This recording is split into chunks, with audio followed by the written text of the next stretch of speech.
খাৰুপেটীয়াত নিষিদ্ধ গোমাংসৰ বিৰুদ্ধে খাৰুপেটীয়া আৰক্ষীৰ অভিযান।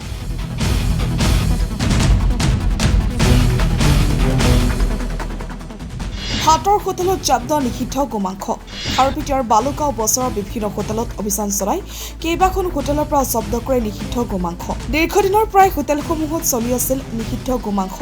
আৰক্ষীয়ে নিষিদ্ধ গোমাংস উদ্ধাৰ কৰাৰ লগতে হোটেলসমূহৰ পৰা 4জনকৈ লোকক আটক কৰে। খাৰুপেটীয়া আৰক্ষী চকীৰ বিষয়া তনুজ মাইবংশীৰ নেতৃত্বত চলে এই অভিযান। মানে কিবা ছাছপেক্টত মানে গৰু মাংস বুলি ছাছপেক্ট কৰিছিল।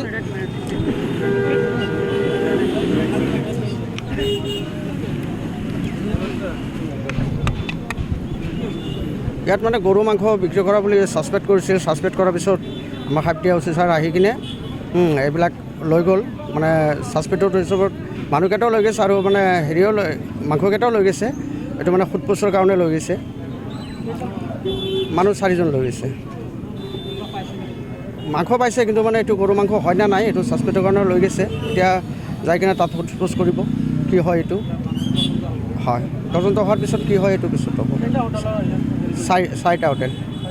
হয় হয়, এইটো বালুগাঁও বজাৰৰ পৰা লৈ গৈছে।